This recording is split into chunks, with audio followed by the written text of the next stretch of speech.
fala da fundamentalidade do conceito de lugar. Alguns autores também vão falar, mas é óbvio que ele fala desde o lugar do ensino da geografia, né? Por quê? Porque é aí, né, a partir do conceito de lugar, mas veja, o conceito, e me parece, né, e é por isso que ele não fala assim, olha, lugar é isso, lugar é aquilo outro, porque os conceitos, eles são ferramentas de olhar e agir no mundo, né? Sendo assim, dependendo da problemática que a gente vai olhar, né, nós podemos nos instrumentalizar por diferentes conceitos, né, de lugar. Então, não dá para ter uma única acepção, um único conceito, uma única concepção de lugar, né? E é por isso que é importante a gente ter em mente, ter em conta, né, os desdobramentos de cada, dos conceitos de lugares. Aqui eles vão nos remeter. Eles vão remeter, por exemplo, a exclusão de pessoas, né? Porque tem gente que usa o conceito de lugar como um lugar único de certas pessoas com uma determinada história, com determinado histórico, com determinadas características e olham para os outros como outsiders, né? Como de uma forma excludente, né? Há conceitos de lugar que os autores trabalham a partir do lugar ser uma síntese de múltiplas determinações e de relações, né? Então, tem vários conceitos de lugar que podem nos instrumentalizar. Uma sugestão que eu tenho é que a gente possa ler, né, alguns textos, eu tenho um texto aqui, do Boletim Goiano de Geografia, que fala sobre o conceito, né, o conceito de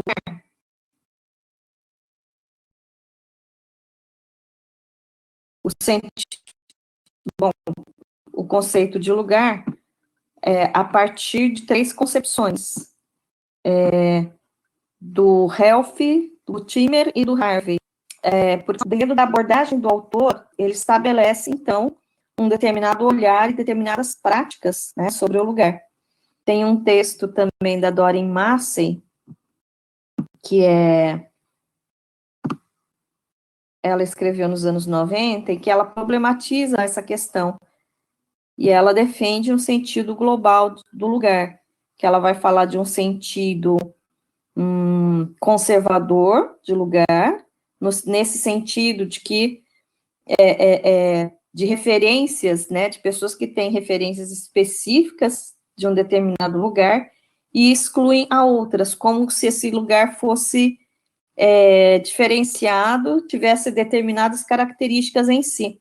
A geografia clássica e mesmo a dos livros didáticos, ela faz muito esse trabalho, né, de descrever os lugares, por exemplo, continentes, os países, né, dentro dos continentes, né, mas não olha para as relações que existem nesses lugares, dos mais diferentes níveis. Então, quando ela defende um sentido global de lugar, ela chama de até um sentido progressista do lugar, para compreender o conjunto de relações existentes nesse lugar, né? E para compreender que esse lugar, ele se constitui na relação dialética entre local e global, né? Então, para ela, o conceito de lugar não remete a uma descrição de um lugar apenas, né? Mas descrição, por exemplo, como a geografia clássica faz, das características físicas, geológicas, geomorfológicas, hídricas, populacionais, de economia, né? Tudo, né, encaixotadinho a partir de layers, né? E ela vai dizer que esse conceito de lugar, ele constrói uma compreensão conservadora de lugar, excludente, porque constrói uma falsa identidade, né? E ela defende, então, um sentido progressista global de lugar, né? Que seria um sentido em que da relação, né? Ver as relações, as ligações desse lugar com outros lugares. Então, ela vai falar lá no fim do texto, assim, Um sentido progressista do lugar reconheceria isso, sem se sentir ameaçado. Parece-me que precisamos de um sentido global do local, de uma consciência global do lugar, ou seja, por quê? E aí sim, né, esse conceito nessa perspectiva, que também é do Harvard, que também é de algumas pessoas que usam a teoria marxiana, que compreendem um lugar como locus, né, de um conjunto de relações que não se explicam em si, né, pelo lugar, mas nas relações com outros lugares. Então, me parece que esse conceito, me parece que seria importante a gente ler, né, alguns textos para ter uma noção de lugar melhor. Obviamente que o Douglas, a gente leu todos os livros dele, né, lá na Geografia de Prudente, e esse sentido de lugar iniciava com uma pergunta básica, né, que chamava o livro Geografia, Ciência do Espaço. Onde você está? E aí ele dizia o quê? Que dependendo da resposta do onde você está, ele revela, então, a compreensão que as pessoas têm do lugar, né? Que esse era o ponto de partida para trabalhar na sala de aula, para remeter ao lugar como um espaço de relações que, inclusive, de múltiplas escalas, né? E que os processos que aconteciam nesse local dependiam de relações amplas deste local com outros lugares, com outros países, né? E assim por diante. Passo a palavra. Neuza, está inscrita? Então, eu acho que é bem por aí, né, que a Catuta está trazendo, entender esse conceito, né, esse significado, como ele fala do lugar, né, e o que eu me chamou a atenção na narrativa dele, né, é que essa questão de que, historicamente, o lugar estava muito associado aos anos iniciais. Então, você trabalhava, né, o conteúdo, o conceito de lugar para os anos iniciais, para a primeira a quarta, né, ou seja, primeiro ao quinto ano agora. E você partia sempre desse lugar como o vivido, como experienciado pela criança, né? Então, você partia do corpo da criança, da casa, do bairro, e aí sim vinha aquela questão dos círculos concêntricos, até chegar ao planeta Terra, até chegar ao mundo. Então, você partia do próximo para o distante. E aí, quando você se desafia, que é o que ele fala, né? Como trazer o lugar para os anos finais do ensino fundamental e ensino médio, dá um nó na cabeça dos escritores de livro didático, né? Como trazer essa questão que é muito mais ligada à questão da vivência mesmo, né? E aí, acho que uma das grandes sacadas que eu vejo, por exemplo, na escrita do Milton Santos, é quando ele vai associar a questão do lugar para a questão da cultura mesmo, e essa questão da escala relacional, né, isso que a Catuta fala, do local e do global. Então, que o lugar não é só o vivido, né, você tem que pensar nas escalas geográficas, né, que é um conceito relacional. Então, eu acho bem bacana quando ele coloca esse desafio de como trazer isso para os livros didáticos. Eu não conheço tão bem o livro dele lá, As Redes, e a questão da geografia dos lugares, mas eu acho que, para a época, foi, digamos, foi um avanço que você teve, né, no ensino da geografia. Então, eu acho que por aí. E aí, essa questão do lugar, como essa questão do pertencimento também, né? O lugar como onde eu pertenço, onde eu faço parte, onde eu dou significado, identidade à minha vida, né? Então, acho que o lugar ele é muito mais do que a localização e, consequentemente, a descrição, né, dos fenômenos geográficos, mas ele é essa relação dialética mesmo, né, entre o lugar e as outras instâncias aí, né, do espaço. Então, acho que é um pouco isso mesmo, né, que ele vai trazer, né? Mas é desafiante. Acho que é isso. Está aberta a palavra, então, gente. Não tem ninguém inscrito.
O ato falho do espaço foi gigantesco.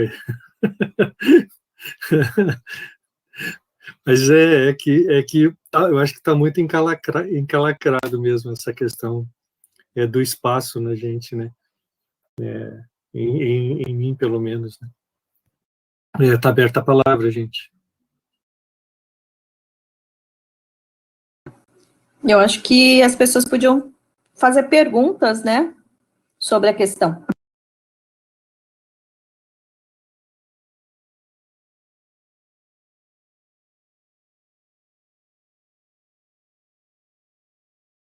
Pois muito bem, lá vou eu. Vou tentar fazer três questões que eu preparei aqui. E, na verdade, eu ia contextualizar quase da mesma forma que o Zan fez, né? Que ele trouxe bastante ali a questão da história que o Douglas contou, né? Do trabalho que ele fez com o Diamantino Pereira, o Marcos de Carvalho, né? Na produção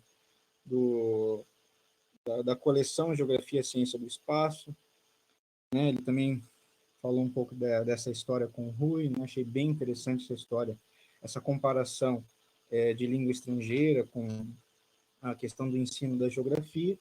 E eu vou para a questão, que é uma frase, eu não sei de qual texto exatamente, mas é uma frase do Paul Vidal de la Blache, que ele diz que a geografia é a ciência dos lugares e não dos homens. Eu queria tentar um esclarecimento a partir disso, não sei se é exatamente equivocado, não sei se ele materializa o espaço e deixando o lado um pouco humano de lado, não sei se é exatamente isso.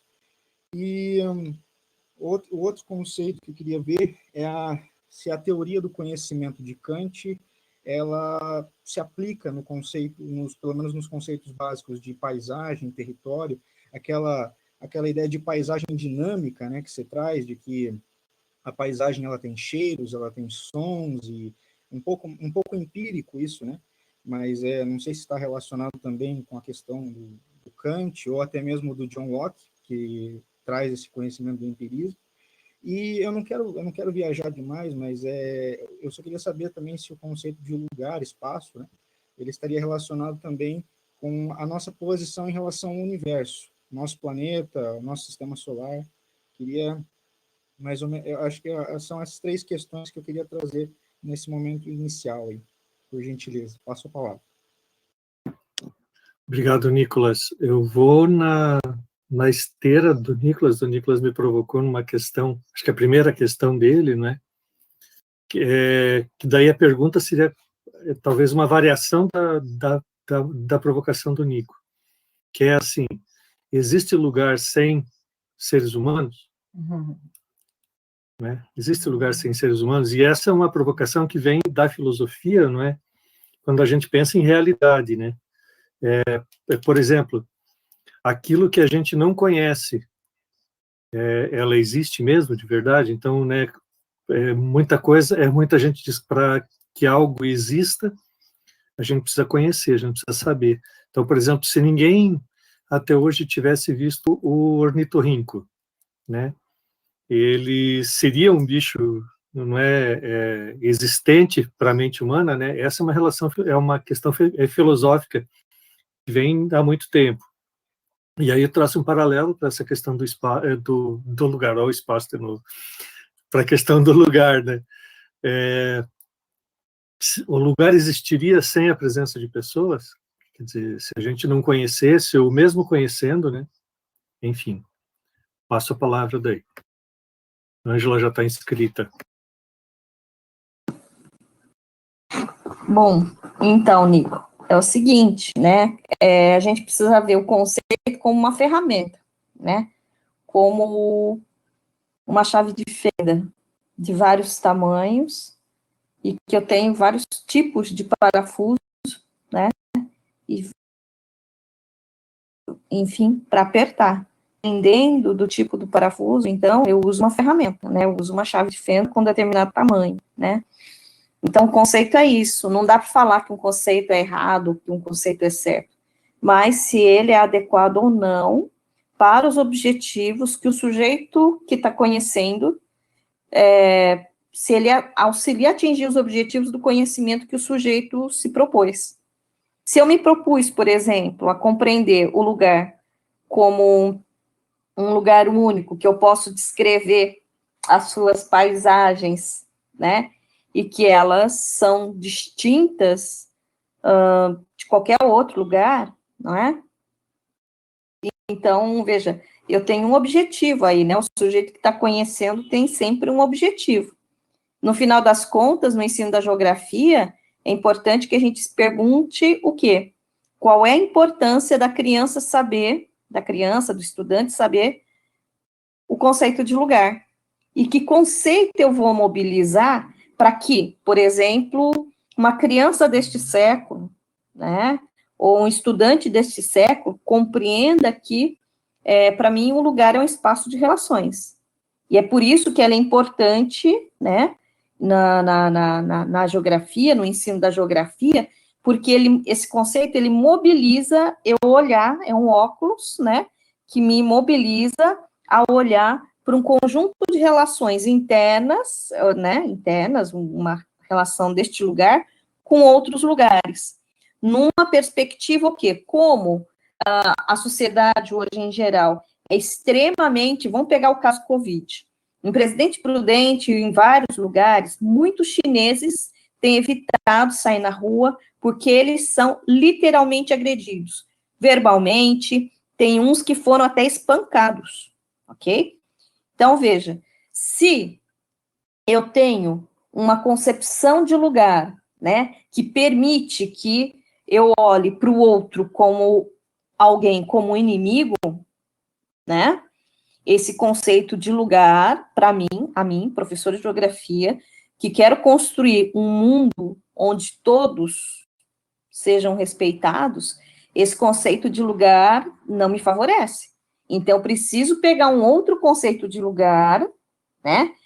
Um conceito que mostre um conjunto de relações e evidencie que trata-se de uma pandemia global, claro, teve um local, né, onde ela se disseminou, mas que isso tem a ver, né, lembra do texto que a gente leu lá, que o Luiz Rogério indicou, né, tem a ver muito mais com uma lógica do funcionamento do capital excludente, que relega a miséria a um conjunto de pessoas, e que são essas pessoas, né, que contraíram a doença, né, e que nas relações mundiais globalizadas fez com que essa pandemia se espalhasse pelo planeta, né? Então, veja, aí nessa perspectiva, não há culpados.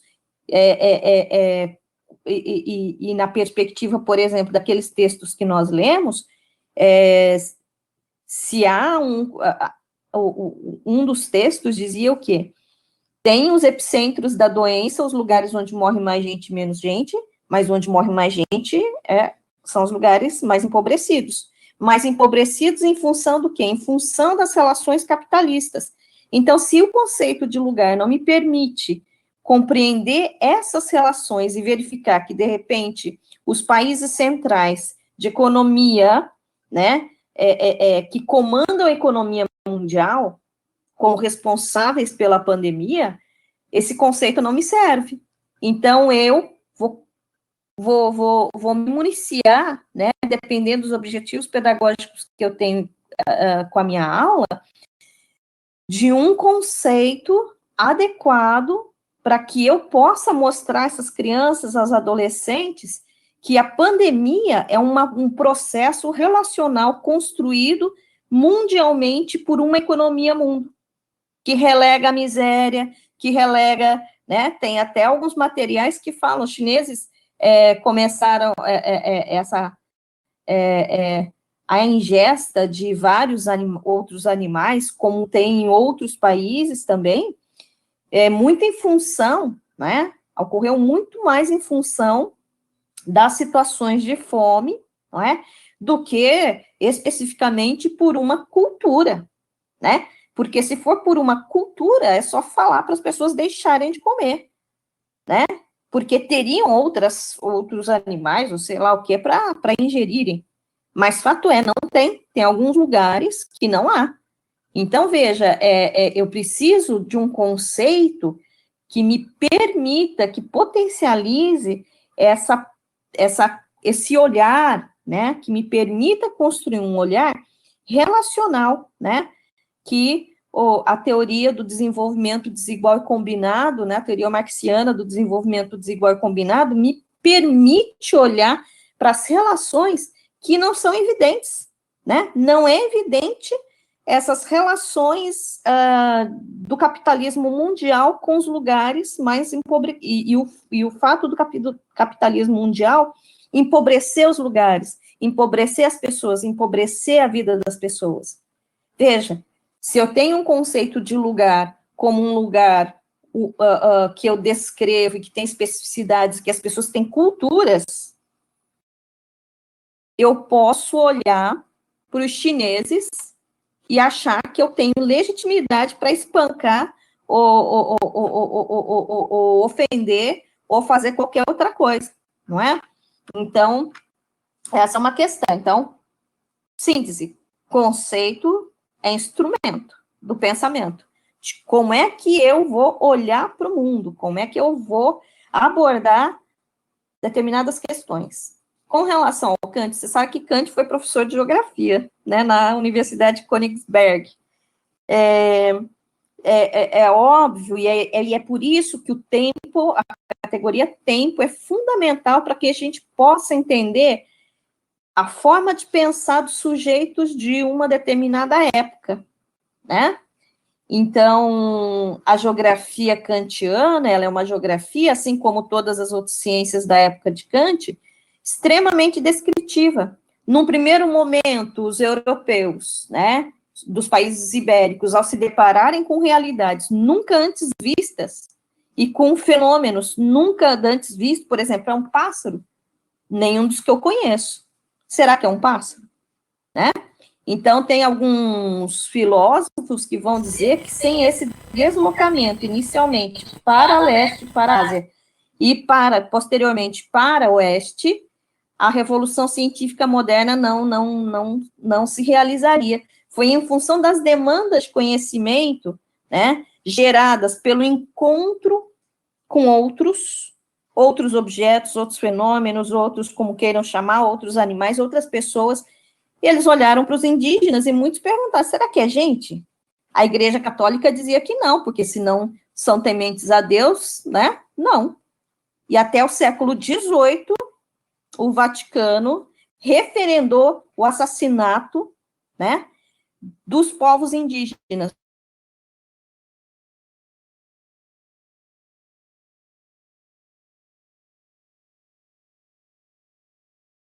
Só numa boila papal pós-século, né? Aí tem um conceito de gente, né, do que é o ser humano. O Lablache, né, quando vai dizer, veja, o Lablache, ele viveu no final de 1800 e início de 1900, acho que faleceu mais ou menos em 1917, né?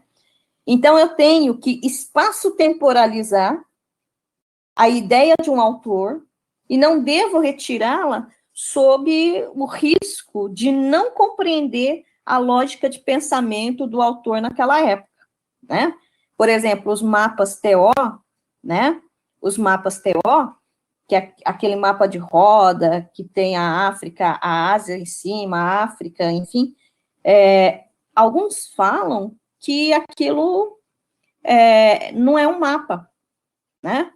Mas veja, se eu considerar o que é um mapa nos dias de hoje, obviamente que eu vou ver aquele né, objeto como um não mapa, né? Com uma criação, mas todos os mapas são criados a partir das referências, né, de mundo de uma determinada época. E os mapas eram feitos por padres que não saíam dos seus lugares. Então, o que acontecia? Os padres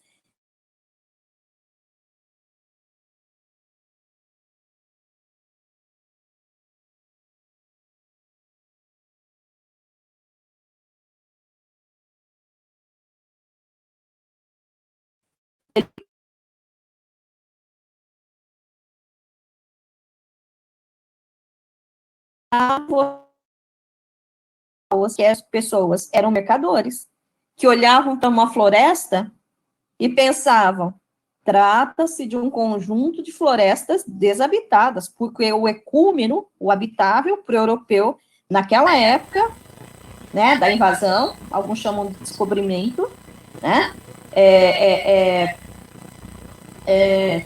parece que eu estou oscilando, vocês estão me ouvindo? Sim? Ui? Então... Tá travando, professora. Mas vai ser assim. Esses mapas, eles evidenciavam, não é, a compreensão que as pessoas tinham dos lugares. Então, o conceito de paisagem de Kant, mesmo do Lablache, tem muito a ver com uma retórica, uma narrativa naturalista, que excluía, obviamente, os homens e mulheres, os sujeitos dos lugares, né? Será que eu caí? Não, Catuta, só a imagem tá congelada. Pelo jeito a rede tá sobrecarregando, não sei o que tá acontecendo aqui, tá sobrecarregando tudo. Tá, então vamos tocando, assim mesmo, sem imagem. Então, o Kant e o Lablache, veja, quando o viajante descreveu, trata-se de um conjunto de florestas desabitadas, o ecúmeno para esse viajante, a floresta, era um lugar que não tinha gente. Por quê? Porque a floresta na Europa, de certa forma, ela foi, né, as florestas, elas foram eliminadas juntamente com as gentes, com as pessoas que as defendiam, não é? Então, aquilo que é habitável para umas pessoas não é habitável para outras. Tanto que a etnoecologia agora está defendendo, a partir de dados de sensoriamento remoto, o quê? Que a floresta amazônica, os cerrados, são agroflorestas cultivadas há mais ou menos 11 mil anos. Então, a compreensão, né, do que é habitar e de local habitável, por exemplo, os indígenas estão nos ensinando que eles, né, habitam a floresta e a cultivam, vivem numa relação simbiótica com os elementos da floresta. Inclusive, eles se consideram floresta, né, compondo a floresta. Veja, então usam outro conceito, porque para a gente, floresta é um conjunto de árvores e tem gente que acha que nem compreende que existem múltiplas vidas, bactérias, vírus, insetos, né, animais, né, os mais variados, e que isso compõe a floresta, não é? Por isso que a gente usa o conceito de reflorestamento como aquela monocultura de pinos e eucalipto, né, que é um horror, esse conceito de floresta, né? Então, para o Kant e para o Lablache, os lugares, né, a descrição dos lugares comumente não tinha gente. E é por isso a geografia tem uma tradição, veja, se a gente pegar as narrativas dos livros didáticos, quando descreve clima, vegetação, não tem gente. Nós ainda utilizamos, então, essa concepção, né, de espaço, de lugar kantiano, né? Bom, o espaço e o lugar tem a ver com a nossa posição no universo? Sim, né? A nossa posição, e eu diria que numa concepção relacional de lugar, a nossa posição e o significado que essa posição tem no contexto das relações sociais e territoriais, né, que nós mantemos. Bom, o Zan perguntou, né, sobre a questão do lugar sem ser... Existe lugar sem seres humanos? Bom, primeiro que o conceito de lugar é criado por humanos, né? Então, vou refazer a pergunta, porque é uma armadilha essa pergunta, né? Porque tem a ver com o conhecimento da realidade, né? Um objeto tem existência sem que a gente não conheça, não saiba da sua existência, ele tem existência? Sim, né?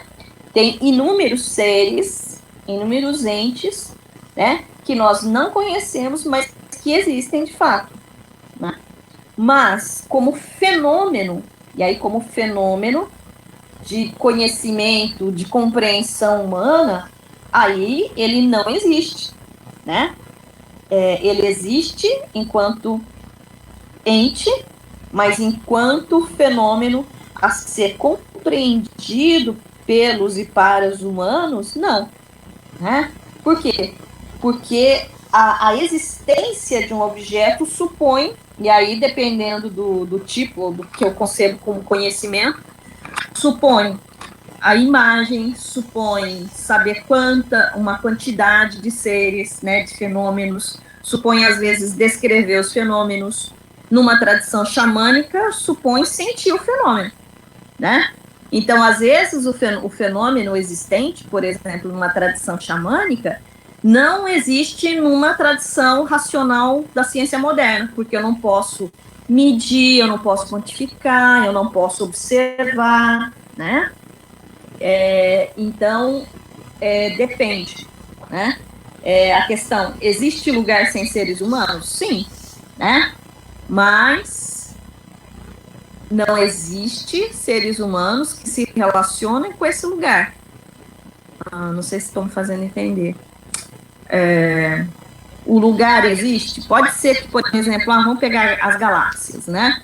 Nós somos um pontinho de poeira, como dizia o Ventania, nós somos um micróbiozinho, né, dentro da Via Láctea, né, de uma galáxia específica. A Terra, o planeta Terra existe. Mas existem outros lugares em outros universos, né? Tanto, alguns chamam de multiversos, né? Só que esse lugar, embora existente, né, ele não compõe um lugar, né? Não compõe um lugar como fenômeno passível, ou que é possível, ou que a gente possa compreender. Até porque, por exemplo, nós não temos equipamentos para enxergar outros planetas em outras galáxias, ou galáxias distantes, né, da nossa galáxia. Então, esses lugares existem? Existem, mas como fenômeno a ser compreendido, não, né? É isso, desculpa, gente, me alongar, passo a palavra.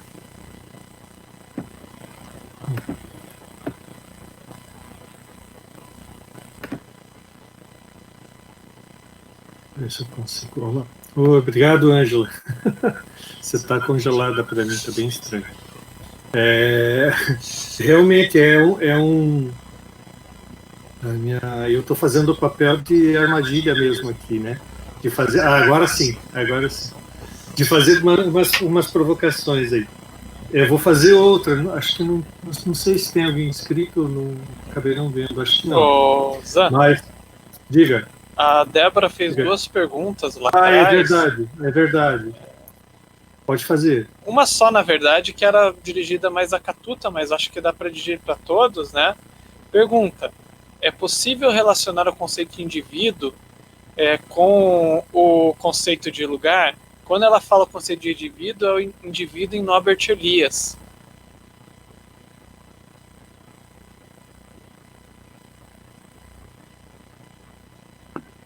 Norbert Elias era a minha paixão.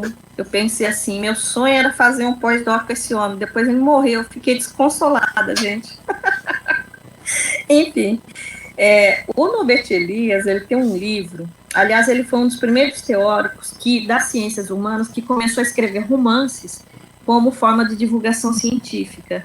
O Oliver Sacks, neurocientista, também fazia isso, né? Ele tem um livro que chama A Sociedade dos Indivíduos. Depois de estudar, então, ele vai dizer que a sociedade capitalista é uma sociedade que criou a ideia de indivíduo, porque nós não existimos enquanto indivíduos, somos uma criação própria de uma determinada espaço-temporalidade, ou seja, do capitalismo. Então, né, remetendo ao conceito de indivíduo, né, esse indivíduo, quem é esse indivíduo? É um indivíduo burguês, é um indivíduo que acha, que crê que ele tem uma existência sozinha, fora das relações sociais. E essa é uma criação burguesa, né? Então, esse conceito de lugar, por exemplo, esse conceito de lugar mais descritivo, né, em que as pessoas são populações, ele não existe, né, enquanto indivíduo nessa perspectiva. Mas ele existe enquanto indivíduo quando ele vira, né, consumidor. Mas veja, é uma noção de indivíduo coletivizada, né? O indivíduo em si, ele vai dizer, isso aí é uma criação absurda, ele vai até falar, né, na sociedade dos indivíduos, é uma criação absurda da sociedade capitalista, para fazer crer que nós, grupos humanos, né, pessoas, temos existência individual sem relação nenhuma com outras pessoas. Isso não é verdade. Veja, quando eu remeto a um conceito de espaço como lugar de relações, eu já elimino essa compreensão do indivíduo burguês, do indivíduo individual que tem existência sem relação nenhuma, né?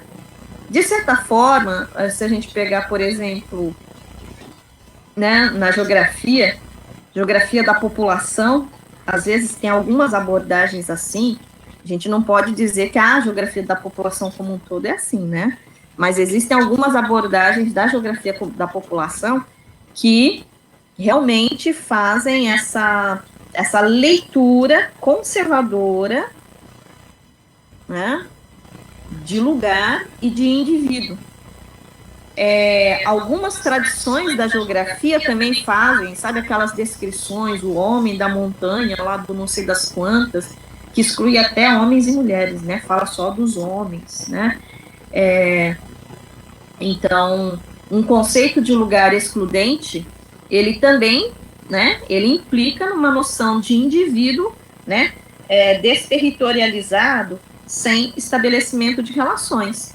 Então, é possível relacionar o conceito de indivíduo com esse conceito de lugar, mas esse conceito de lugar conservador, excludente, que inclusive, né, ele fortalece os preconceitos contra determinadas etnias, contra determinadas culturas, né? Sim, né? Tanto que num livro chama Os Estabelecidos e os Outsiders, do Norbert Elias também, ele vai analisar, né, como essa sociedade dos indivíduos impõe uma relação entre um grupo, né, de um determinado local, que olha para pessoas de outros locais como não compondo aquele local. Acho que um exemplo bom é aquele filme do Lars von Trier, que é muito bacana, que chama Dogville, né? Em que tem as pessoas do local que excluem quem não é do local. Isso é muito evidente em alguns locais onde as relações são muito fechadas, né? Então, é possível relacionar o conceito de indivíduo com esse conceito de lugar? Sim, é possível. Mas aí, vocês estão vendo? É uma construção lógica, e como construção lógica, eu tenho que remeter sempre à proposição de quem construiu, para compreender essa lógica, né? Eu não posso falar de qualquer conceito de indivíduo e nem qualquer conceito de lugar, tá certo? Passa a palavra. Obrigado, Ângela. A gente vai demandar de você, da Neuza, aí bastante coisa. Né? Então, eu gostei muito quando você fala do conceito como ferramenta, né? O Deleuze fala em teoria como uma caixa de ferramenta, como óculos onde você direciona as lentes, né, para aquilo que você quer enxergar. E aí ele diz assim, se as lentes da minha teoria não servem, então você encontre os seus instrumentos, os seus óculos, as suas lentes para enxergar aquilo, desde que sejam instrumentos de combate, né? Então, é bastante forte. E aí, fiquei pensando, né, daí quando a gente fala em diversas teorias, por exemplo, muita gente critica um determinado, e aí eu vou falar um determinado, que hoje, para mim, já não existe apenas um pós-modernismo, né, uma pós-modernidade, são várias perspectivas de pós-modernidade, né? Mas indiferente de que perspectiva seja essa, existem alguns defensores ou algumas teorias que não admitem outras teorias, né? E aí, acho que é aquilo que o Krenak fala, de monocultura, né? Pessoas que trabalham na perspectiva da monocultura teórica, né? E aí fico pensando, né? Porque daí você tem toda uma perspectiva, toda uma lente, por exemplo,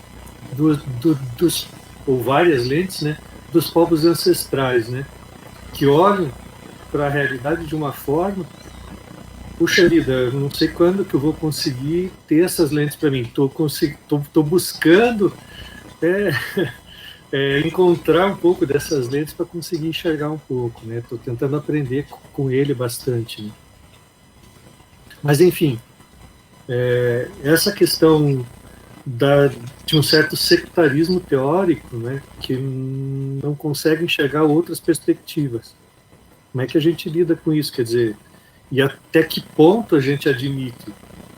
Porque aí tem perspectivas teóricas que também são perspectivas teóricas que podem ser extremamente colonizadoras, né?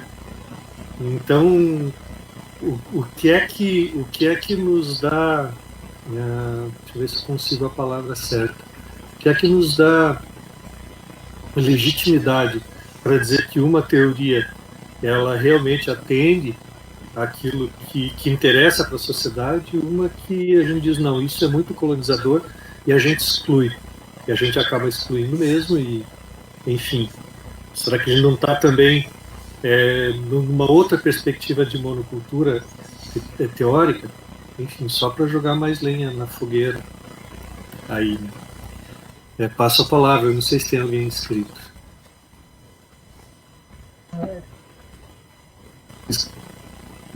Eric está inscrito, depois Ângela. Eric, inclusive, estava num debate, estava louco para entrar no debate do Eric no Face lá sobre algo semelhante, mas estou sem tempo, estou tendo que ler um texto para o final do mês agora. Tá. Estou louquinho para entrar naquela discussão. Eric, passo a palavra. Então, sobre essa questão, né, da teoria, né? Quando a gente vai trabalhar com conceitos, né? Geralmente a gente contextualiza num autor ou num conjunto de autores, né, para a construção desse conceito. E geralmente o que vem muito, às vezes, nas discussões é que autor A não pode conversar com o autor B, que não pode conversar com o autor C, porque são perspectivas conflitantes. Nesse sentido, lógico, trazendo também por conceito de lugar, né, e trazendo para essas construções teóricas, e o que o Zan vem trazendo da monocultura, né, como é que a gente pode trazer relações conceituais entre os autores que não gerem divergências teóricas e não venham a desconstruir teorias, né? Em que sentido que eu estou falando? Você trazer vários autores para discutir a mesma coisa e conseguir chegar no consenso desses autores. Eu me pergunto se isso é possível, e eu creio que seja, e aí é o questionamento também que eu coloco aí para a gente poder pensar junto. Passo. Eric, repete um pouco a última pergunta. Então, a pergunta, ela é no seguinte sentido: se com vários autores trabalhando no mesmo conceito, eu consigo fazer esses autores convergir teoricamente, né? Se isso é possível, né? Porque geralmente dizem que não é possível. Muita gente coloca lá, autor A não pode falar com o autor B porque são visões conflitantes daquele conceito, né? Nesse sentido que vai minha pergunta. Que é mais ou menos a discussão que eu vinha fazendo lá no Face, lá que o Zan queria entrar. Entendi. Bom, então. As sociedades colonizadoras, elas têm em comum o quê? A ideia é que elas são as detentoras da verdade. E que o outro, né? O outro, no máximo, tem um etnoconhecimento, algum saber, ou um mito, né? Que eles rebaixam nessa hierarquia do conhecimento, né? Então, muitas sociedades... veja, só que a colonização europeia é diferente da colonização maia, inca, azteca ou do altiplano. A colonização no altiplano, ela foi feita a partir da soma do conjunto de conhecimentos, do conjunto de técnicas que os colonizados tinham. Então não houve eliminação daquilo que o colonizador avaliava que era fundamental, né, para aquela sociedade. Então a gente está falando de uma colonização específica, né, que a gente tem registro que desenvolveu uma monocultura teórica, né, uma teoria sobre a compreensão de mundo, a explicação das coisas no mundo, dos fenômenos no mundo, né, e que, óbvio, que ela não está separada de um modo de estar e de ser no mundo, né, porque toda essa hierarquização, racialização, esse conjunto de preconceitos construídos a partir do conhecimento científico moderno, ele tem a ver com a lógica, né, do avanço do capitalismo na sua face mercantilista, depois industrial e agora globalizada, né? É por isso que as lentes, né, dos povos tradicionais, eles são muito mais do que a soma, né? Por exemplo, os zapatistas têm um princípio. O fundamental deles é um mundo onde quepam muitos mundos. Ou seja, um mundo onde caibam muitos mundos, né? Então, cada um com as suas narrativas, né? Mas cultivam uma compreensão de relação, de estabelecimento de relação com essas outras formas de compreender o mundo, não é?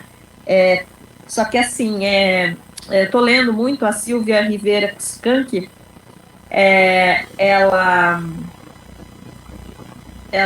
saiu da universidade, montou uma comunidade, ela é mestiça e está construindo várias compreensões, e ela sugere a nós, né, que a gente aprenda uma língua, ela trabalha com imagens, ela é da área de sociologia de imagens, mas ela vai dizer da importância da gente aprender uma outra língua nativa.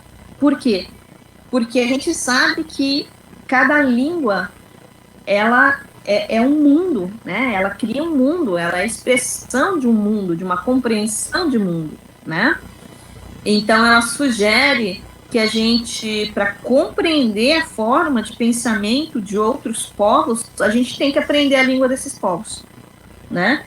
Até porque é aí que porque ela vai falar que no Aymara é uma língua muito rica e que permite, sem nenhum problema, que cada um crie uma palavra para dizer como é que está vendo o mundo, né? Então, a linguagem, ela é fundamental.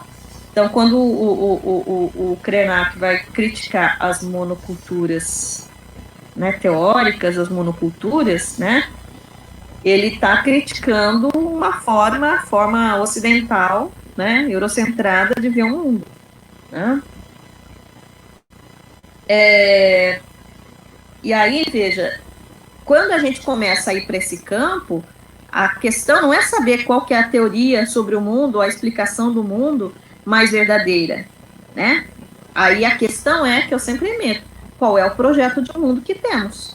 É um projeto de mundo onde caibam vários mundos? Ou é um projeto de mundo onde tem uma hegemonia e todos os outros têm que acompanhar essa hegemonia, né? Então, como que a gente olha para essas teorias? Quer dizer, o que é que eu seleciono disso tudo? Eu, particularmente, como tenho um projeto de mundo, um projeto de vida, e que tem muito a ver, né, com várias tradições dos povos originários, eu vou beber dessa fonte, eu vou olhar para essa perspectiva, inclusive para criticar, né, uma realidade que, em geral, é homogeneizada e que a Silvia Rivera Cuscante chama atenção, de que é possível, né, a gente não pode excluir o outro também, né? Nós precisamos trazer de outras culturas, de outras formas de entendimento, aquilo que faz somar a nossa perspectiva de sociedade, a nossa perspectiva civilizatória, o projeto de sociedade que a gente tem, né? Ela vai dizer ainda que é importante formas de entender o mundo que não separem a atividade intelectual da manual. Por quê? E para mim isso é fundamental. O marxismo faz isso. O Gramsci fala, não é possível que alguém se forme só intelectualmente. Ele vai dizer, é importante a todos nós o trabalho manual. Por quê? Porque isso tem a ver com o respeito que nós devemos ter com os trabalhadores e trabalhadoras. Tem a ver com a eliminação dessa hierarquia entre quem pensa e quem faz, né? Então, nesse sentido, como é que a partir do que eu vou me pautar nas escolas, eu me pauto a partir dos valores que eu tenho, dos valores de inclusão, dos valores de eliminação de racismo, de valores de eliminação de machismo, de valores de eliminação de todo e qualquer preconceito, né? Aí quando o Eric fala, mas é possível utilizar, eu acho que tem, né? Se a gente pensar as teorias como ferramenta, sim, eu acho que nós podemos utilizar, mas veja, não dá para utilizar de campos absolutamente contrários à forma como a gente pensa, né? Por exemplo, eu já li texto em que a pessoa faz um recorte-cola de autores, cujo projeto societário, a compreensão de mundo, vão de encontro, entram em rota de colisão. Aí não é possível eu fazer essa utilização, né? Eu acho que há limites, na minha perspectiva, há limites. Qual que é o limite? É o limite do projeto de vida, é o conjunto de valores que eu defendo no planeta, para o planeta, né? Enfim. Eu não posso fazer, por exemplo, e eu já vi vários artigos, e aí isso indica, como diz uma amiga minha, Eliane Tomiasi, uma necessidade de formação de base, que é compreender os conceitos e as teorias na sua compreensão, na forma como compreendem o mundo e no mundo que defendem, né? Então, não tem que utilizar, por exemplo, o conceito de lugar excludente junto com o de lugar includente, né? De um lugar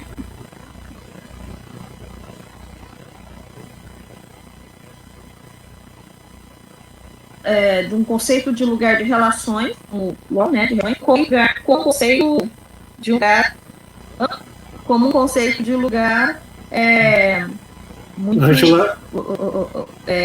único, excludente, que isso. Oi. Estou passando. Oi. Não, deu uma travada aí, a gente perdeu o último raciocínio teu. Deu uma travada, misturou um monte de coisa.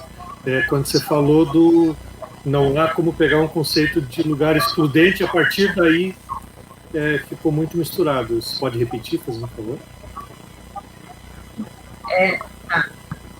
Na minha compreensão, por exemplo, então, se eu vou trabalhar com o conceito de lugar numa perspectiva de inclusão de sujeitos, eu preciso mostrar relações. Então, não é possível que eu use um conceito de lugar de uma escola que exclua esses sujeitos, que descreva um determinado, vamos usar um conceito da sociologia, modo de vida, como, por exemplo, o modo de vida dos caiçaras.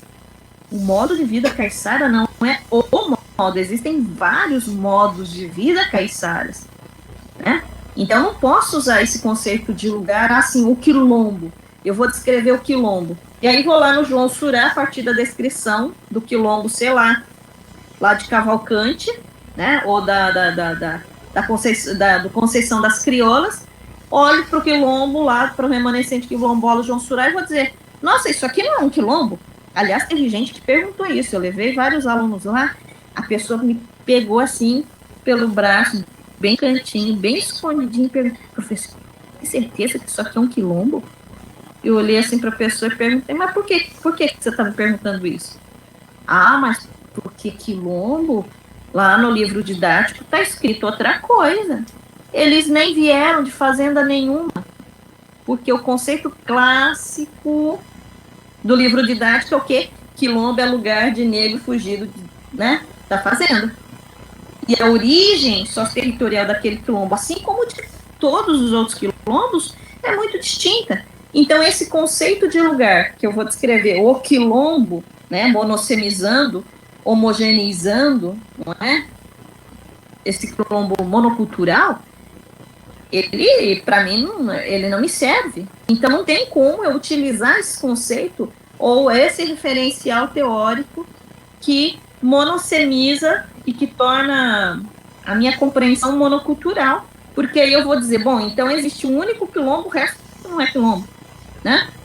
Então, tem limites, eu acho que para fazer junções. Eu acho que tem pessoas da mesma escola que têm concepções outras, né, respostas outras para uma mesma questão. Aí eu acho que dá para fazer diálogo, né? Mas entre teorias opostas, penso que é difícil, né? É isso.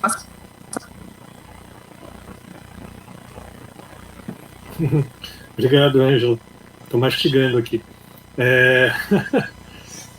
Literalmente, né? Mastigando e mastigando também o que você está falando, né? Tá ruminando. Não, a Neuza está falando ruminando. Eu vou ruminar depois tudo isso que vocês estão falando aí. Ruminar na perspectiva nietzschiana, né? De Nietzsche. Nicolas, está inscrito, por favor. Então vamos lá, vou ser breve, bem breve. Eu gostaria de primeiramente fazer um comentário sobre o que a Catita falou, né? Ela disse que não dá para separar, né, a questão do manual do intelectual. Isso me soa um pouco anti-aristocrático, né? A aristocracia que traz, né, aquele conceito de que os intelectuais, aqueles que detêm o conhecimento, têm que estar no poder. Então, só uma coisa que diverge disso aí, né? E a outra é sobre o questionamento do Eric. Eu queria saber também se os conceitos de Friedrich Hatzel, que é o determinismo, e o Paul Oblasch, que é o possibilismo, eles divergem de alguma forma, obviamente. Mas a questão simples é que o objetivo final era o mesmo. Acredito que o expansionismo, no caso alemão, e o outro francês. Então, eu acredito que esses conceitos podem se interligar e correlacionar. Não sei, me corrijam se eu estiver errado, mas eu acredito que eles podem se correlacionar apesar de serem distintos de algum modo. Então é basicamente isso. Passo a palavra. Eu estou inscrito na sequência, mas Eric foi provocado.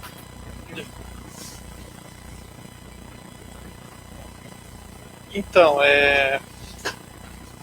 você colocando essa questão, né?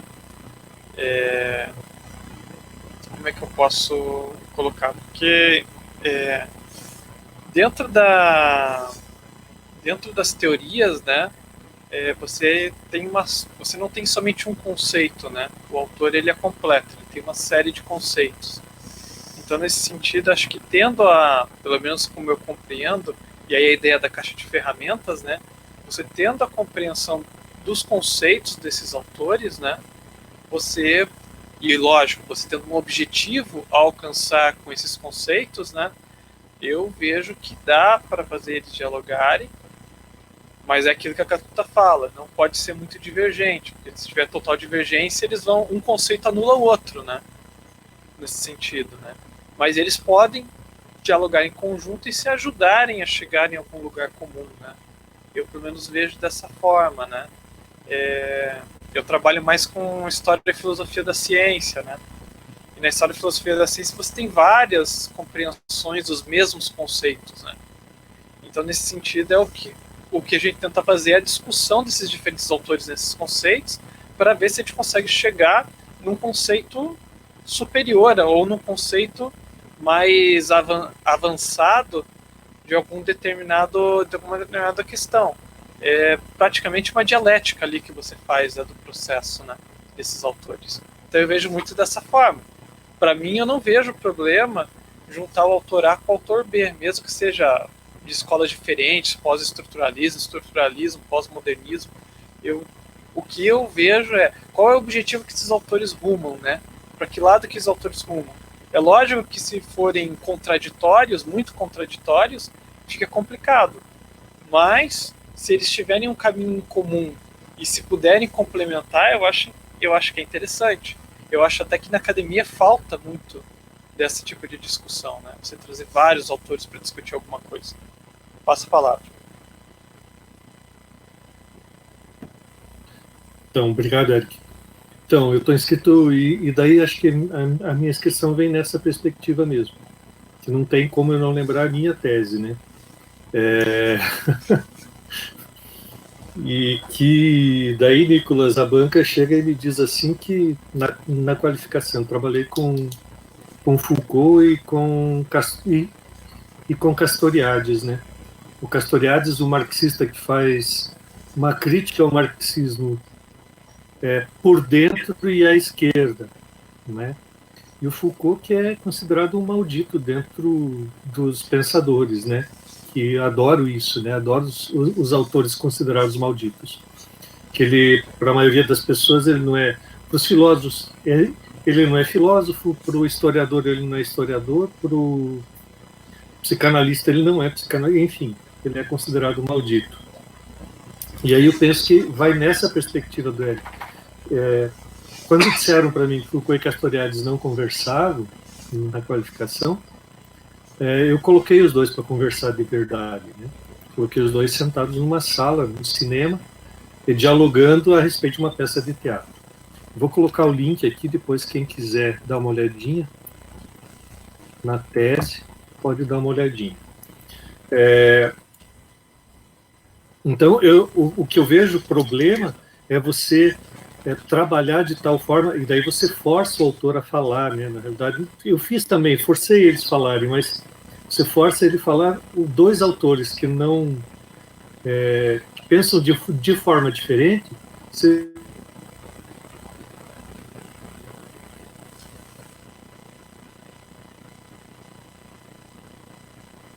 força eles a falarem a mesma coisa. Aí eu vejo um problema. Agora, quando você coloca os dois para conversar... Zan, desculpa interromper, diga. Mas cortou, deu um delay grande aí, cortou a maior parte da sua fala. Desculpa, onde que eu estava quando cortou? A parte que eles se juntam lá no cinema para conversar. Então. No teatro, né? No teatro, Isso. Então, na realidade é isso. Eu vejo o problema quando você junta dois autores que têm teorias opostas, contraditórias, sei lá, enfim. num único sistema de pensamento. É quando você força os dois a dizerem a mesma coisa. Isso realmente não tem como. Então, quando você articula autores para eles dizerem aquilo que você quer que eles digam, e numa certa direção. Isso realmente é um equívoco. Concordo com o Ângelo, né? Agora, quando você coloca os dois para dialogar mesmo, para conversar, você coloca duas teorias, uma conversando com a outra, dialogando com a outra. Aí não vejo problema, né? Aí é um debate mesmo, é um diálogo, um falando da sua teoria e o outro falando da outra teoria. Isso não é problema, vejo, né?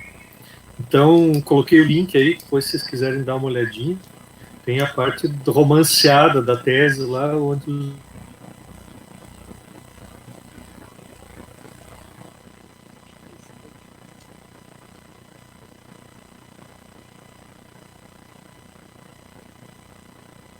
dois.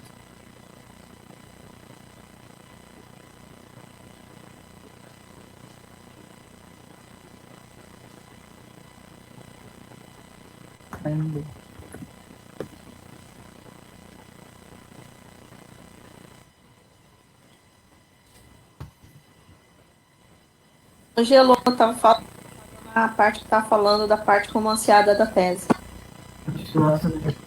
Estão me ouvindo agora? Escrevam no chat.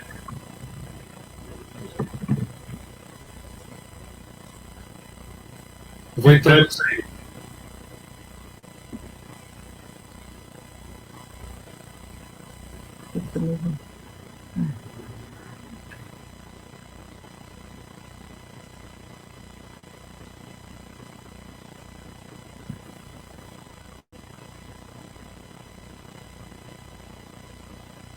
Acho que é só fechar e iniciar a câmera de novo que volta. Eu fiz isso 2 vezes. Hoje o RNP tá bem instável lá.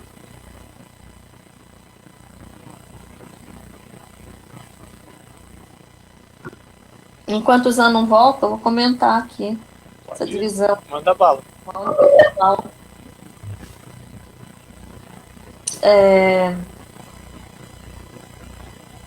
As sociedades escravocratas, e é por isso que a gente foi buscar a filosofia dos gregos, porque eles eram mercadores, a Europa foi buscar, né, conhecimento dos gregos, porque além de serem mercadores, eram escravocratas, né, e as sociedades, enfim, a forma como ela está no mundo, ela vive no mundo, reflete ou expressa a forma como ela pensa o mundo, né, então essa divisão entre trabalho manual e intelectual, ela é própria mesmo de sociedades extremamente hierarquizadas, muitas sem nenhuma possibilidade de ascensão social, como é a sociedade escravocrata, né?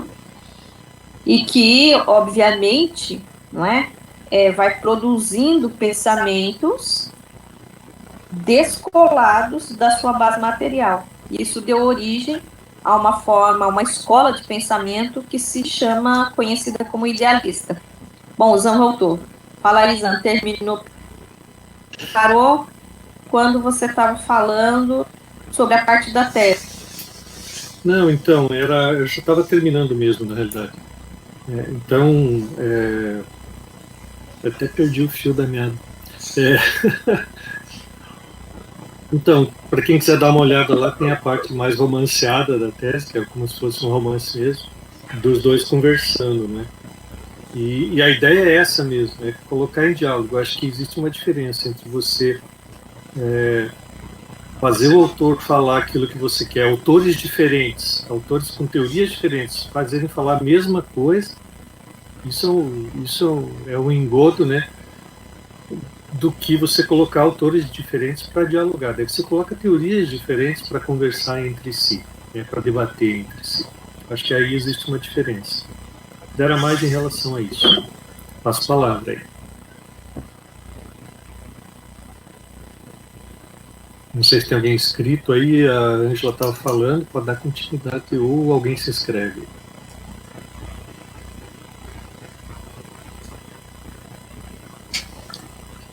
Então, aproveitando, né? Eu acho que é Nessa e Catuto, eu acho que é Nicolas, né? Acho que é isso mesmo, né?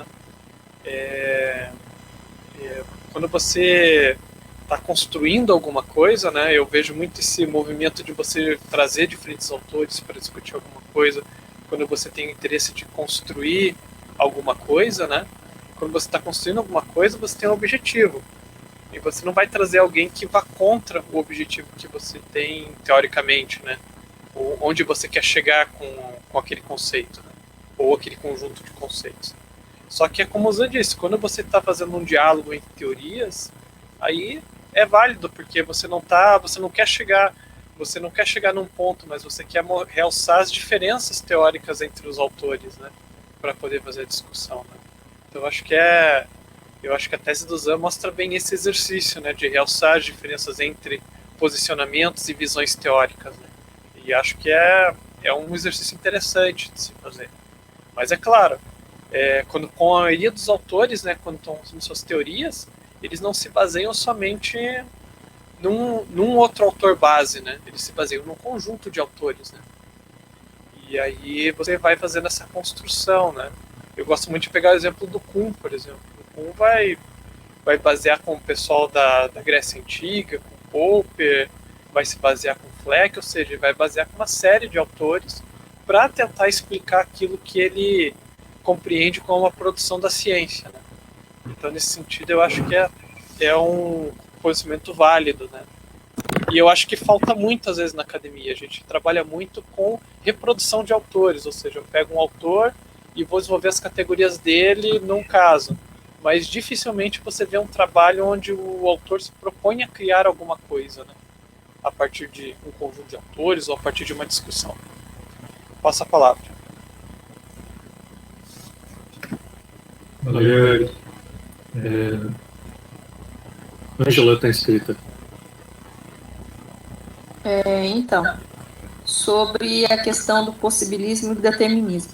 A gente nunca pode esquecer, acho que uma pergunta interessante é por que o autor criou esse conceito, né? Qual que era o objetivo no final das contas, né?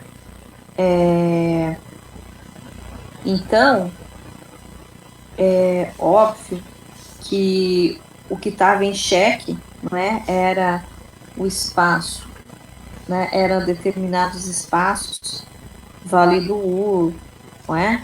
Enfim, a partir dos quais, então, Ratzel vai defender a teoria do determinismo, né? De uma forma bem simplificada, falando, né? Ele estudava, então, falava da influência que a natureza tem sobre o homem, por quê? Para reivindicar sobre os humanos, para reivindicar, né, um espaço natural para a Alemanha, né? Então ele falava, desdobrou disso a ideia de espaço vital, né? Como um lugar fundamental para a existência de um povo, né? No possibilismo, e falando de uma forma bem simplificada, né? O Lablache via como o homem como um ser ativo e defendia uma teoria de gêneros de vida, né? Que a partir de certas técnicas e costumes, as pessoas poderiam se adaptar aos lugares, não é? E isso deu origem, não é? A uma concepção clássica da geografia, que é a geografia que nós utilizamos, né? Mais a geografia francesa, né? Então, no final das contas, essa ideia determinista do Ratzel defendia o quê? O expansionismo germânico, né? Sobre outros territórios, dos territórios, né? Que eles que haviam interesse, não é? Sobretudo locais com recursos naturais, né? E a defesa, então, Por quê? Porque a Alemanha foi um país que um dos últimos a se unificar como Estado Nacional e onde o capitalismo se desenvolve de uma forma tardia, né? se comparado à Inglaterra, se comparado à França, né, enfim. Então, a teoria do Lablache servia para justificar esse expansionismo, né, alemão. As ideias do Lablache justificavam o quê? O colonialismo, né, o colonialismo francês, para fazer crítica ao expansionismo germânico. Então, a gente pode compreender, não é, que tanto o determinismo quanto o possibilismo, obviamente que eles defendiam, foram teorias elaboradas para defender, né, a colonização, a expoliação de determinadas terras, a expropriação de terras, né? Então, a gente sempre deve se perguntar por que é que o autor pensa ou defende determinadas ideias, né? O que é que ele está defendendo no final das contas, não é? E aí, com relação a essa questão, né, dos conceitos, existem, por exemplo, eu defendo que um determinado especialista na área, ele tem que ter compreensão dos inúmeros conceitos ou da produção teórica da área que ele está estudando, né? O Bourdieu vai chamar isso de teoria dos campos. Ele vai dizer, ele foi estudar eu esqueci o nome do autor, né, mas é o estudo de literatura, e ele vai dizer, um bom artista é aquele que sabe e que compreende, assim como cientista, sabe o que é que se diz, né, sobre a área que ele está, o tema que ele está estudando, quem é que estuda e o que é que diz sobre o fenômeno que está sendo estudado. Aí sim, nessa perspectiva, eu penso que é possível pensar num diálogo de teorias distintas, mas para compreender essas teorias, né, o que é que os sujeitos querem dizer quando dizem o que defendem, né? Mas eu penso, por exemplo, mas tem muita gente que briga com relação aos conceitos, o meu conceito é melhor que o seu, o conceito, né? Eu acho que essa briga é uma bobagem, porque penso que tem algo para além dos conceitos, né, que são importantes, a questão do método. Qual é o método que eu utilizo para investigar a realidade? Quais são né, então, os princípios que eu utilizo para compreender a realidade?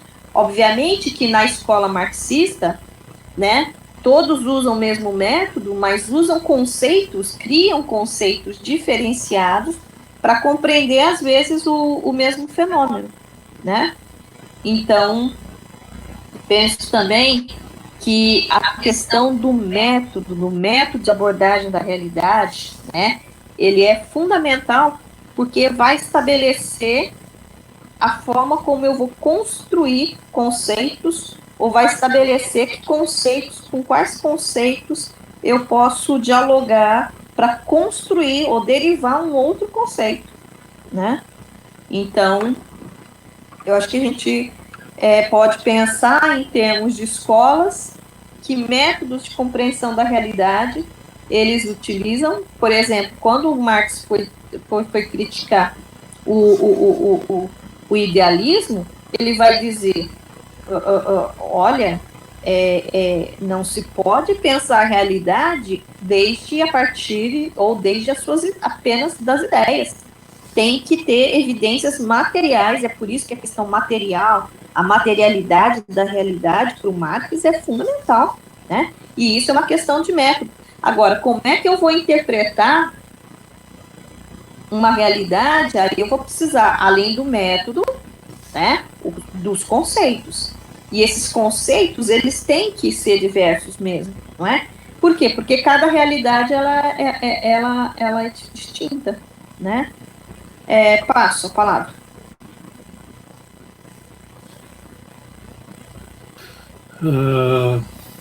Tem Eric inscrito.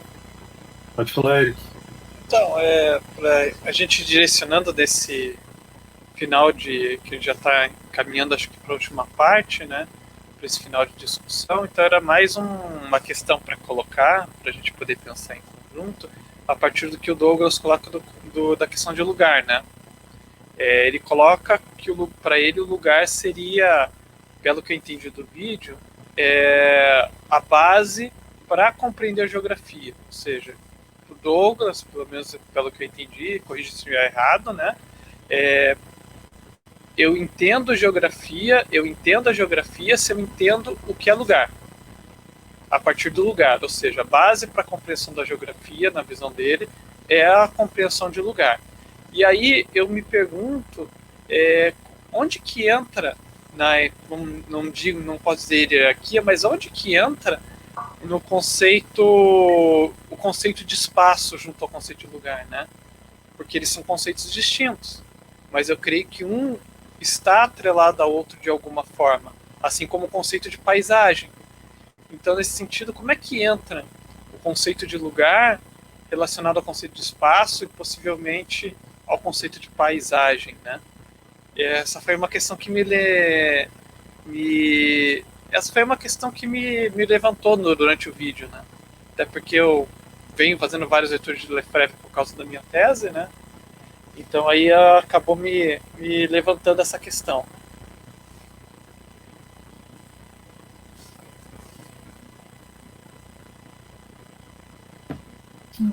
Obrigado, Eric. Acho que...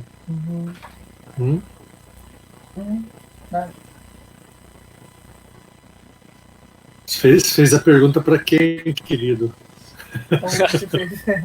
Fiz a pergunta para as geógrafas, né? Catuta, Neuza.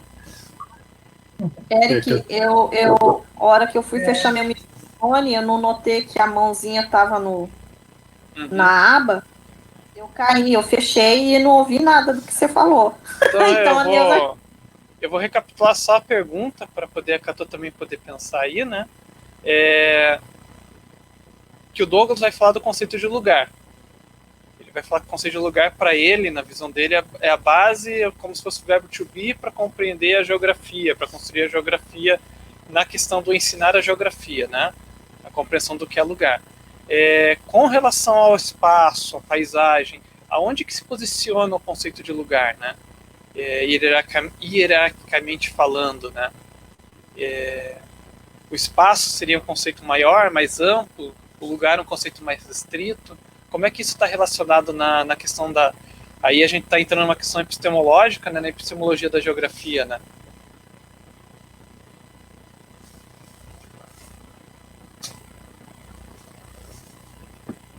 Aberto. A Neuza está inscrita.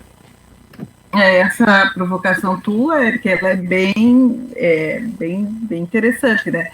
Porque historicamente também era muito colocado assim, que o espaço seria uma categoria, e aí o lugar, paisagem, território, região seriam conceitos, né? Que seriam essas ferramentas para compreender o espaço geográfico. Então, não sei se seria uma hierarquia, né, no sentido, porque quando pensa em hierarquia, geralmente a gente pensa o que é mais importante e menos importante, né, você acaba valorando essas questões. Eu acho que não é uma questão de valorar, né, eu acho que é uma questão de entender que cada um desses conceitos vai te dar respostas e interpretações desse mundo, né, do espaço geográfico, não sei. Penso isso, Catuta, não sei.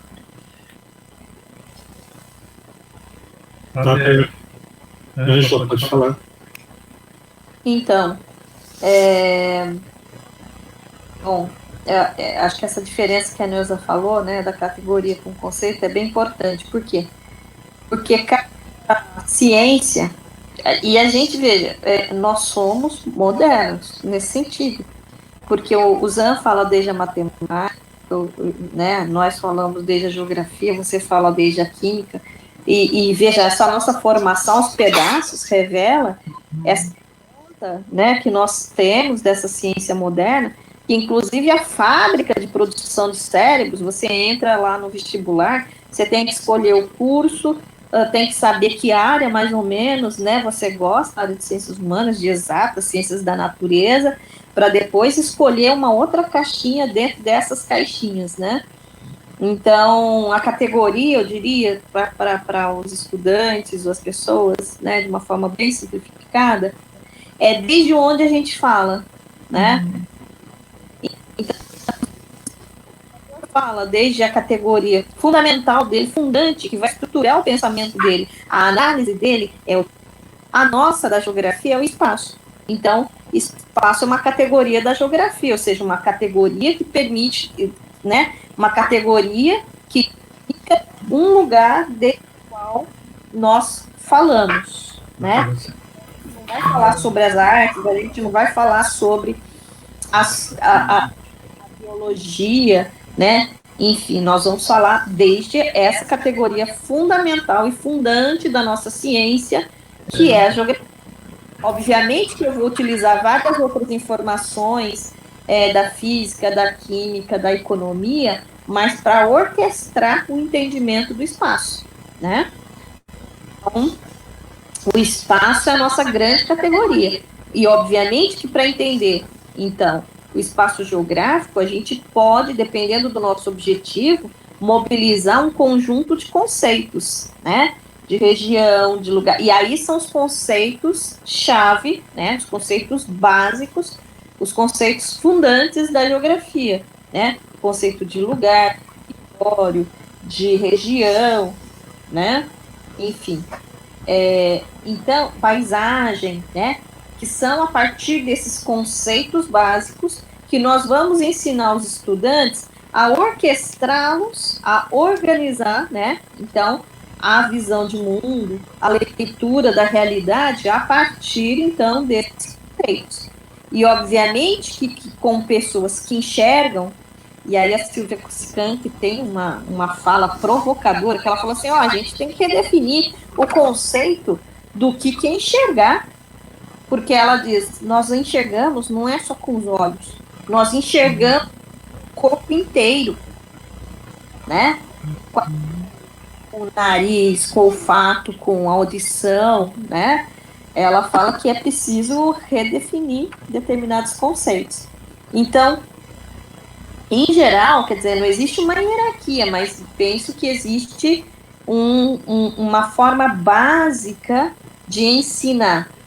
Veja, desde o berçário até os 5 anos, depois dos 6 até mais ou menos os 10, 12 anos, e depois nas séries finais de fundamental, que é a nossa formação, né, da licenciatura em geografia. E, obviamente, então, que não existe uma hierarquia de conceitos, senão um orquestramento, né, desses conceitos para entender o espaço geográfico. Então, eu posso partir, por exemplo, da paisagem, né?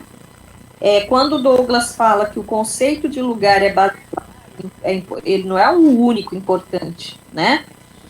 Ele tem importância porque a gente... e a neurociência está dizendo isso também, que ela vai dizer o seguinte, nós só criamos sinapses a partir das práticas. Então, as práticas sociais dos sujeitos ocorrem nos lugares. Então, pensar e querer compreender o mundo a partir do quê? A partir da Europa ou a partir da Alemanha, a partir de que lugar? A partir do lugar de vida dos sujeitos. Então, nesse sentido, que para o ensino da geografia, não é que é o mais importante, mas que é um conceito fundante ou fundamental, a partir dos quais eu vou orquestrar outros conceitos. Por exemplo, o conceito de paisagem, né? O conceito de região, o conceito de território, né? Mas, para o ensino da geografia, eu posso iniciar, né? Eu inicio a partir do lugar de vida dos sujeitos. Pelo menos não é?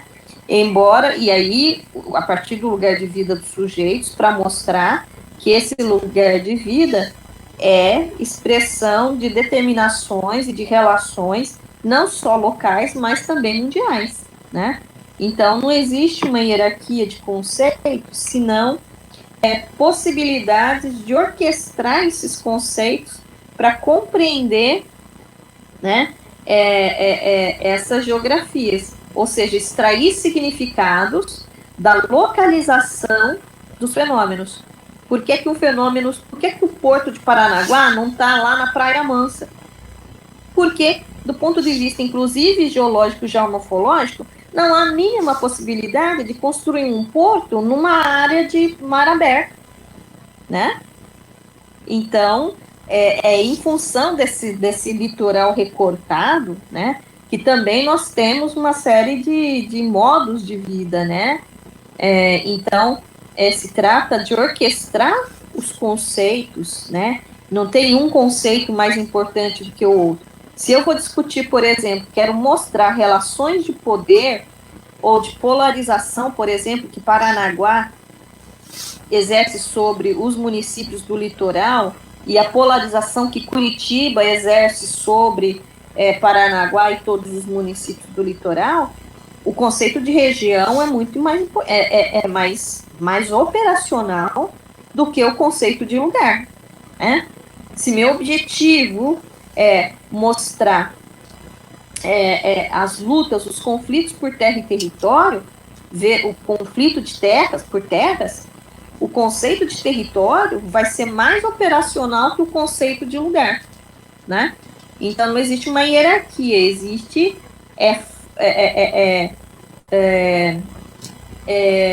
formas, né, a partir das quais o conceito me mobiliza a compreender um determinado lugar, né? Eu posso orquestrar esses conceitos da geografia. Passa a palavra.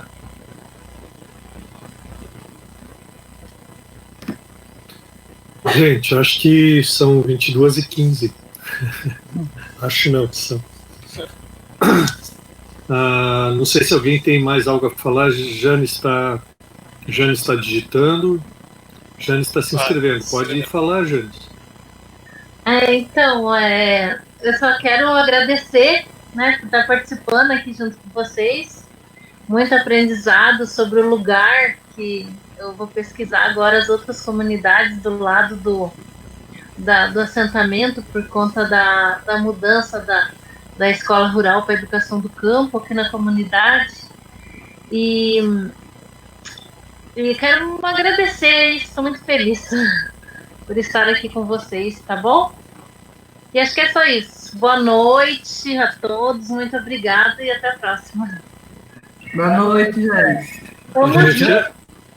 A gente agradece a tua presença, Janes, e a ideia é a gente conversar toda segunda e toda quinta.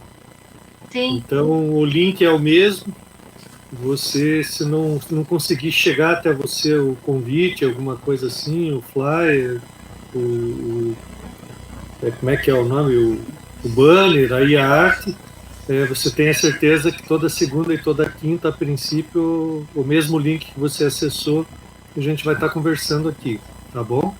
Tá bom. Muito obrigado, viu? Convide mais pessoas para participar com a gente aí. Sim, com certeza. Tamo junto, fora Bolsonaro, né? Isso, certamente. É isso aí. Mais alguém, gente? Não sei. Eu queria agradecer também. A gente está para variar, né, o quórum baixo. Acho uma pena mesmo, sempre acho um pecado, né? Porque, nossa. Pecado é boa. Um pecado é boa, mas nossa. Assim, o que a gente pôde escutar da Ângela, da Neuza aí sobre. E de todo mundo, claro, mas assim, foram as que falaram mais da parte geográfica, né? A gente fez mais as provocações, eu, Nicolas, Eric, né? A gente mais provocou do que falou. E vamos ver. Não sei, segunda-feira. Oi, diga, Janes. Só mais uma coisa que eu lembrei, eu queria que a Catuta escrevesse o nome do filme que ela falou aquela hora. Dog Valley. Dogville, Dog Valley. Maravilhoso, com a Nicole Kidman. Maravilhosa Nicole Kidman. Tá, obrigada.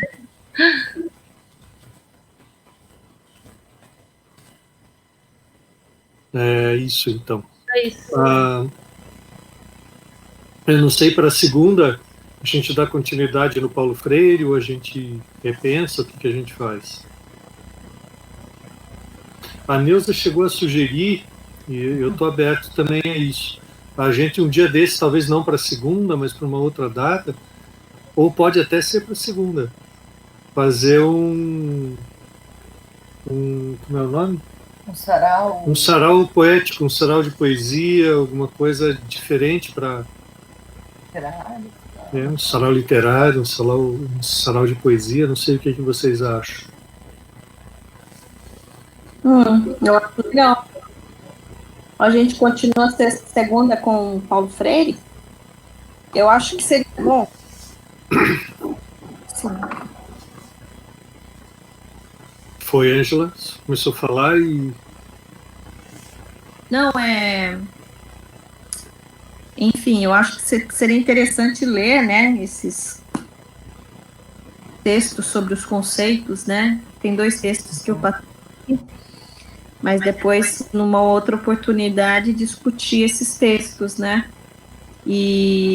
Mas eu acho que a gente podia continuar com os vídeos do Paulo Freire.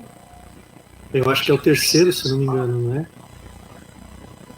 O terceiro, ele vai falar sobre o método. Ele vai explicar também que não é o método, na realidade. Né?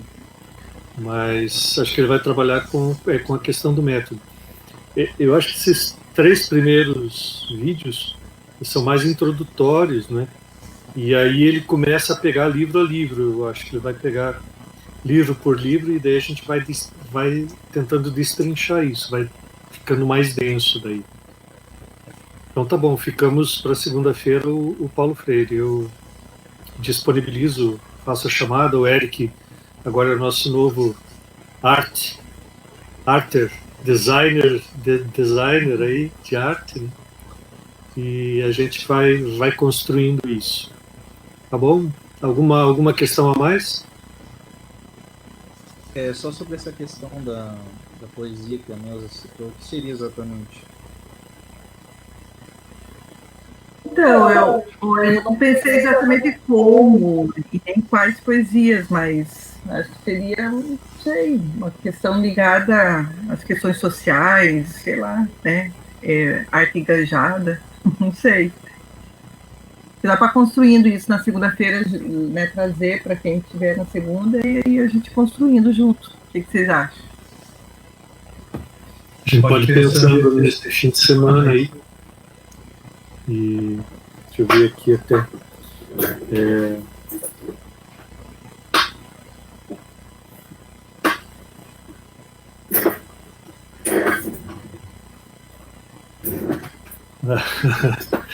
Fui buscar lá, ó. 50 poemas de revolta. Dá para fazer alguma coisa de arte engajada, não sei. Mas, de repente, eu não sei, o Eric está congelado para mim, mas se a gente pudesse trazer, de repente, vamos pensando, mas acho que a poesia, a gente mesmo recitar, ou trazer alguém recitando, tipo o Abu Janra, o falecido Abu Janra trazia, grande Abu Janra, tinha o programa Provocações, onde ele, ao final, ele sempre trazia uma poesia junto, enfim, músicas, né, de repente algumas músicas curtas, que a gente pudesse conversar um pouquinho sobre isso tudo, né? Pode até definir um autor, de repente, um sarau poético do Vinícius, sei lá, enfim, a gente pode ir pensando possibilidades, tá bom? A gente deixa o Freire para segunda, na segunda a gente retoma isso para conversar um pouquinho mais, né? Beleza, gente? Gratidão imensa, beijo no coração de vocês, muita proteção da Covid, muita proteção para quem estiver perto dos bichinhos aí, dos pernilongos. Surgiu, é verdade, Ângela, surgiu, a Suzana me ligou assustada anteontem, um vizinho nosso que já tinha pegou de novo hemorrágica com chikungunya junto. Está internado, acho que em São Paulo, parece que vazou para São Paulo para se internar no hospital. Tá feia a coisa aqui. Certo? Beijos grandes. Gratidão, Boa noite. Eric. Boa noite. Valeu. E aí, Diga. pessoal, depois esse vídeo fica gravado lá no Facebook agora, tá? Isso, uma coisa, Eric, o Luticon é a tua proposta de laboratório, é isso? Safadinho, hein? Já está Sim. usando o Luticon Claro. Bem legal. Eu adorei o nome. Adorei o nome. Bacana, gratidão. Tchau, tchau, gente. Boa noite. Boa noite. Até. Boa noite. Até. Até.